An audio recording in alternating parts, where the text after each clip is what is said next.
மிதுன ராசி அன்பர்களே, ஆகஸ்ட் மாதத்தில் கல்வி கேள்விகளில் சிறந்து விளங்கக்கூடிய ஒரு யோகம் உங்களுக்கு இருக்கிறது. குடும்பத்தில் ஒற்றுமை, சந்தோஷம், இந்த ஒரு பலன் உங்களுக்கு இருக்கிறது. கவனமாக இருக்க வேண்டியது என்னன்னு பார்த்தா 2 விஷயங்களில் கவனமாக இருக்கும். ஒன்று, கடகராசி அன்பர்களே, பெயர் கிடைக்கும், புகழ் கிடைக்கும், பிரபல்ய யோகம் கிடைக்கும். வெளியூர் வெளிநாடு பயணங்கள் செய்யறதுக்கான ஒரு அம்சமானது இருக்கிறது.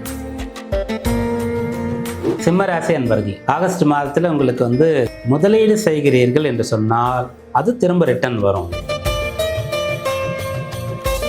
சொத்து விற்கக்கூடியது அப்படின்ற ஒரு விஷயத்துல அவசரப்படக்கூடாது. பேச்சில் ரொம்ப கவனமா இருக்கணும். குடும்பத்தை மிக சரியாக நிர்வகிக்கணும். மிதுன ராசி அன்பர்களே, ஆகஸ்ட் மாதத்தில் கல்வி கேள்விகளில் சிறந்து விளங்கக்கூடிய ஒரு யோகம் உங்களுக்கு இருக்கிறது. அதே மாதிரி உங்கள் சொந்த முயற்சியின் மூலமாக தேவைகளை பூர்த்தி செய்து கொள்ளக்கூடிய யோகம் இருக்கிறது. குடும்பத்தில் ஒற்றுமை, சந்தோஷம், இந்த ஒரு பலன் உங்களுக்கு இருக்கிறது. குடும்பத்தில் நடத்த வேண்டிய நல்ல நிகழ்ச்சிகளை நடத்துறது, குடும்ப நபர்கள் தேவைகளை பூர்த்தி செய்கிறது, ஃபேமிலி மெம்பர்ஸ் எல்லாம் ஒருமித்த கருத்தாக ஒற்றுமையாக இருக்கிறது. அப்படிப்பட்ட பலனெல்லாம் சொல்லலாம். உங்கள் ராசிக்கு 2ஆம் இடம் சொல்லக்கூடிய குடும்பஸ்தானம் வலுத்திருக்கிறது. அந்த இடத்துல குரு சூரியனுடைய சேர்க்கை இருக்கிறது. அதனால அந்த இடம் டெவலப் ஆகும், பலம் பெறும். கோச்சார ரீதியாக நம்ம இதை போல பலன் பார்க்கும்போது எந்த ஸ்தானத்தில் கிரகங்கள் வீரியமாக இருக்கிறதோ அந்த இடம் வலிமை பெறும். அது தூண்டப்படும், ஆக்டிவேட் ஆகும், பலன் கிடைக்கும் அப்படின்ற மாதிரி ஒரு அர்த்தம். இப்போ குடும்பஸ்தானத்தில் பலமான கிரகங்கள் இருக்கிறது. ராசிநாதன் குடும்பஸ்தானத்திலும் இருப்பார், ராசியிலும் இருப்பார், குடும்பஸ்தானத்திலும் இருப்பார், 3ஆம் இடத்துல இருப்பார். அப்புறம் சூரியனோடு சேர்ந்து இருப்பார், 2ல் இருக்கும்போதும் 3ல் இருக்கும்போதும். அதனால குடும்பம் சம்பந்தமாக இந்த ஆகஸ்ட் மாதத்தில் உங்களுக்கு மனநிறைவு, திருப்தி உண்டாகும். குடும்பத்தில் பேசாமல் இருக்கக்கூடிய கணவன் மனைவி பேசி ஒன்றாக இருக்கக்கூடியது அப்படின்னு சொல்கிறது. குடும்பத்தில் தேவைகளை பூர்த்தி செய்ய முடியாத அளவிற்கு பண நிலையில் ரொம்ப பின்னடைவு, அந்த ஒரு பிரச்சனை சரியாகும். பண வரவு உங்களுக்கு வரும். கல்வியில் சிறந்து விளங்கக்கூடிய யோகமானது கிடைக்கும். பேச்சு சம்பந்தமாக ஒரு தொழில், அதில் முன்னுக்கு வரக்கூடிய ஒரு யோகம் இப்போது கிடைக்கும். ஒரு டீச்சராக இருக்கீங்க, ஸ்கூலில் காலேஜில் ஒரு லெக்சரராக ப்ரொஃபஸராக இருக்கிறீங்க. அதுபோல் வேலை பார்க்குற இடத்துல நீங்கள் மற்றவங்களுக்கு ட்ரைனிங் கொடுக்கக்கூடிய ஒரு நபராக இருக்கிறீங்க, மேனேஜராக இருக்கிறீங்க அப்படின்னு சொன்னாலாம் இந்த மாதம் உங்களுக்கு அனுகூலமாக இருக்கும்.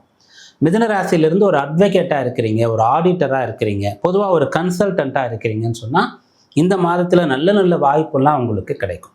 உங்களுடைய பெயர் எல்லாருக்கும் தெரிய வரும். இந்த துறையில் நீங்கள் ரொம்ப ஞானம் பெற்று இருக்கிறீங்க அப்படின்னு சொல்லி உங்கள் மேலே மற்றவங்களுக்கு நம்பிக்கை வரும். இந்த பலன்லாம் சிறப்பாக இருக்கிறது. மேலும் இந்த மாதத்தில் உங்களுக்கு பெரிய காரியங்கள், முக்கியமான காரியங்களை தொடங்கினா கூட செய்து முடிக்க முடியும். கவனமாக இருக்க வேண்டியது என்னன்னு பார்த்தா 2 விஷயங்களில் கவனமாக இருக்கும். ஒன்று, சுக்கிரன் தான் இப்போது நீச்சம் அடைகிறார். அதனால் நம்ம எல்லா ராசிகளுக்குமே பலன் சொல்லும்போது சுக்கிர பலம் குறைவாக இருக்கிறது. அவர் முன்னாடி கேதுவோடு சேர்ந்திருந்தார், இப்போ நீச்சம் அடைகிறார். அதனால் கவனமாக இருக்கணும். அந்த ராசிக்கு சுக்கிரன் எந்த வீட்டில் இருக்காரோ, எந்த ஸ்தான அதிபதியோ இதை சொல்கிறோம்.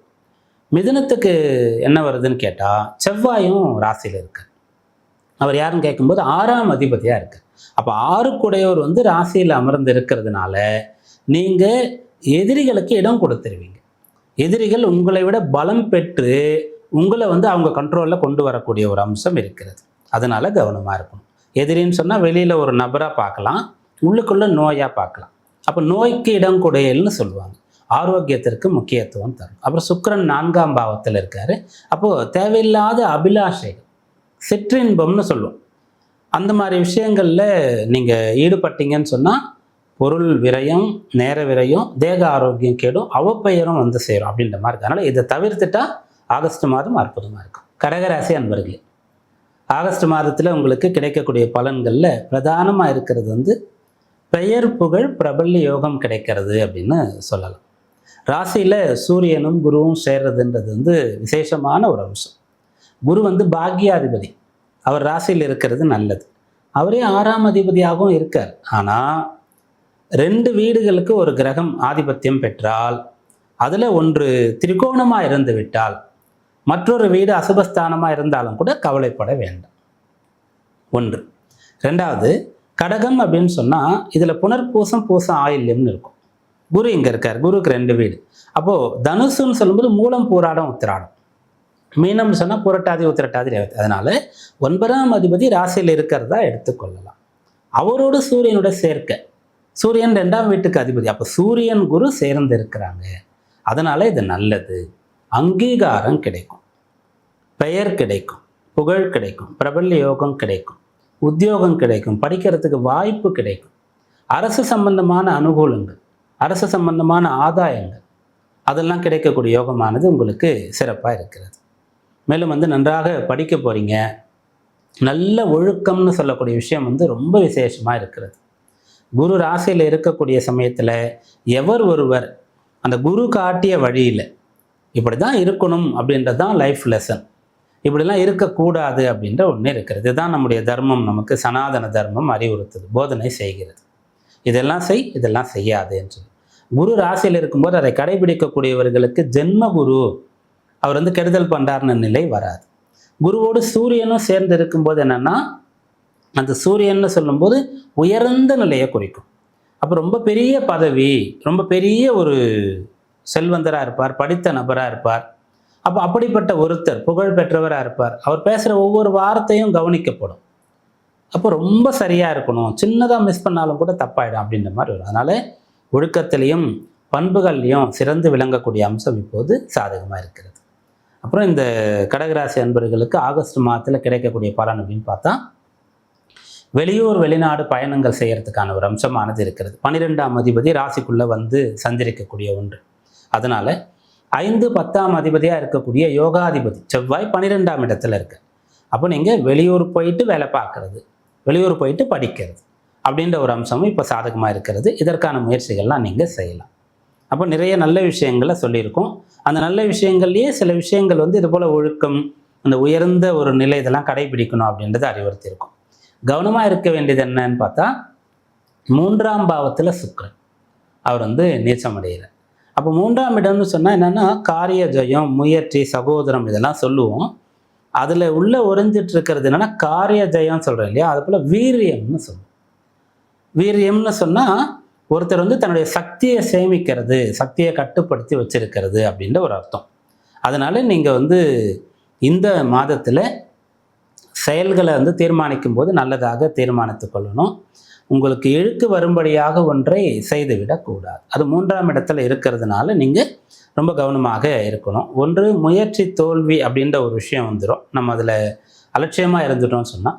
இல்லைன்னா பெயர் கெடுகிறது அப்படின்ற ஒரு விஷயமா, எதிர்பாலித்தவர் சம்பந்தமாக பெயர் கெடுறது, தீய பழக்கம் சம்பந்தமாக பெயர் கெடுறது அப்படின்ற ஒரு விஷயம் இருக்கும்.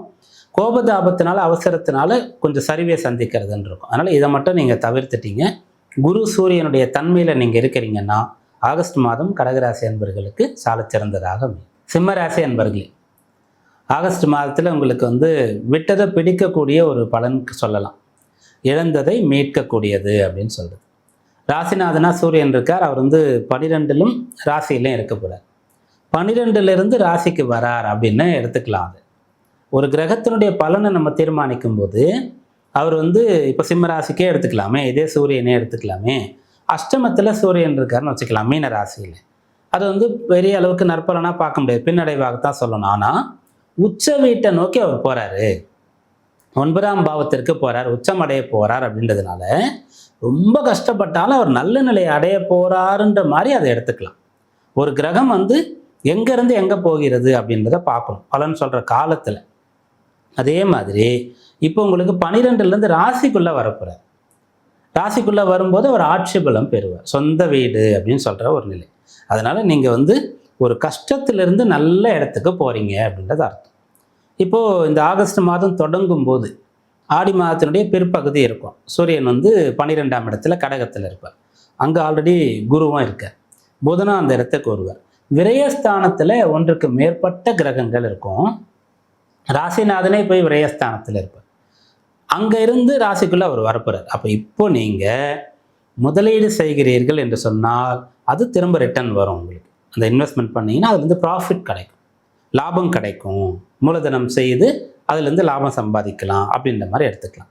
ஆனால் அந்த செலவு மூலதனமாக இல்லாமல் ஒரு என்டர்டெயின்மெண்ட்டாக இருக்குது, பொழுதுபோக்காக இருக்குது, ஒரு ட்ரிப்பு போகிறீங்க, ஆடம்பரமான ஒரு செலவு பண்ணுறீங்க, விலையுயர்ந்த ஒரு பொருள் வாங்குறீங்கன்னா அது உங்களுக்கு எதிர்காலத்தில் பயன்படாது. இதை வாங்குறதுனால ஒன்றும் பிரயோஜனம் இல்லை, அந்தளவுக்கு இது ஒர்த் இல்லை, இது யூஸ் ஆகலை அப்படின்ற மாதிரி இருக்கும்.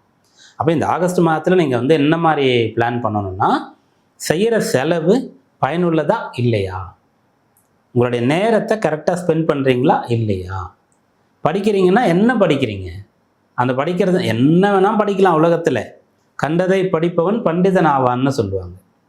அந்த கல்வி அந்த படிப்பு வீணாகவே ஆகாதுன்னு சொல்லுவாங்க. அது ஓகே தான். ஆனால் இப்போ இருக்கக்கூடிய அவசர யுகத்தில் நீங்கள் வந்து நிறைய செலவு பண்ணி உங்கள் டைமையும் போட்டு படிக்கிறீங்கன்னா அது உங்களுக்கு உடனே பலன் தரக்கூடியதாக இருக்கும். அப்படி பார்த்து நீங்கள் படிக்கணும். ரெண்டாவது, பணத்தை செலவு பண்ணும்போது பார்த்து நீங்கள் செலவு பண்ணணும். பயணங்களை மேற்கொள்ளும் போது எதற்காக பயணம் பண்ணுறோம், இதனால் நமக்கு எதனா பிரயோஜனம் இருக்கிறதா அப்படின்ற மாதிரி பார்த்துக்கணும். இதெல்லாம் கவனத்தில் கொண்டீங்கன்னு சொன்னால் இந்த மாதத்தில் நல்ல பலன் வந்து சேரும். சொத்து விற்கக்கூடியது அப்படின்ற ஒரு விஷயத்தில் அவசரப்படக்கூடாது. பெரிய சொத்து ஒன்று இருக்குது, அதை விற்றுட்டு வேற ஒரு சொத்து வாங்கலாம், இல்லை அந்த சொத்து விற்று அந்த பொருளை கொண்டு இன்னொரு விஷயத்தை பிஸ்னஸ் ஸ்டார்ட் பண்ணலாம் அப்படின்ற மாதிரி நீங்கள் சட்டுன முடிவுக்கு வரக்கூடாது. தீர்க்கமாக ஆலோசனை செய்து இது எல்லாமே சரியாக வரும், நஷ்டம் ஆகாது, அது நடத்துவோம், நம்மளால் நடத்த முடியும், நினச்சதை செய்யலாம், அதுக்கு வாய்ப்பெல்லாம் இருக்குன்னா மட்டும்தான் அதை பண்ணணும். மற்றபடி விரயத்திற்கு இடம் தராமல் இருக்கும். இப்போ நீங்கள் பாடுபட்டுட்டிங்கன்னா எதிர்காலத்தில் நல்லா இருக்க போகிறீங்க அப்படின்ற ஒரு பலன் தரக்கூடியது அந்த மாதம் இருக்குது. டைரெக்டாக பலன் தரக்கூடியதுன்னா செவ்வாய். 11ஆம் இடத்துல செவ்வாய் இருக்குது. 11ல் செவ்வாய் இருக்கிறது ரொம்ப விசேஷமான ஒரு பலனாக பார்க்கப்படுகிறது. 11ஆம் இடத்துல அவர் இருக்கும்போது உங்களுக்கு நல்ல லாபம் கிடைக்கணும், நண்பர்களோ அல்லது மூத்த சகோதரர்களோ உங்களுக்கு உதவி பண்ணணும், வழிகாட்டணும், கையை பிடிச்சி கூட்டிகிட்டு போகணும், உங்கள் கூட இருக்கணும் அப்படின்ற ஒரு பலனாக அதை சொல்லலாம். பூமி யோகம், பூமி லாபம் அப்படின்னு சொல்லக்கூடிய ஒரு பலனாக அதை சொல்லலாம். தேக பலம் கொண்டு ஒரு விஷயத்தை சாதிக்கிறீங்க, அதாவது ஃபிசிக்கல் ஃபிட்னஸ் இருந்தால் அதுக்கான ஒரு விஷயத்தில் பாஸ் ஆனால் தான் சில வேலைகள் கிடைக்கும்ன்றலாம் இருக்கும் இல்லையா, அதெல்லாம் உங்களுக்கு கிடைக்கும் அப்படின்ற மாதிரி நீங்கள் சொல்லலாம். பார்க்குறதுக்கு நல்ல தோற்றம், அப்பியரன்ஸ், கம்பீரமாக அப்படி இருந்து நல்ல ஒரு நம்பிக்கை வரும்படியாக இருந்து அதனால் உங்களுக்கு பொண்ணு கொடுக்கறது, நீங்கள் பொண்ணாக இருக்கும்போது உங்களை ஒரு பையன் வந்து கட்டிக்கிறதுக்கு முன் வருது, இப்படிப்பட்ட பலனாக கூட சொல்லலாம். 2ஆம் இடத்துல சுக்கிரன் இருக்கார், நீச்சம் பெற்றிருக்கார். சிம்மராசி, கடகடன் ஃபாஸ்ட்டாக பேசுவீங்க, எதுக்கும் பயப்பட மாட்டீங்க, யோசிக்க மாட்டீங்க. இப்போ அப்படியே இருக்கக்கூடாது, பேச்சில் ரொம்ப கவனமாக இருக்கணும், குடும்பத்தை மிகச்சரியாக நிர்வகிக்கணும், பணத்தை மிகச்சரியாக நிர்வகிக்கணும். இதை கவனத்தில் கொண்டு ஆகஸ்ட் மாதம் சாதகமாக இருக்கும். தினந்தோறும் இறை அருளின் ஒளிபரப்பை காண ஸ்ரீ வைரா டிவி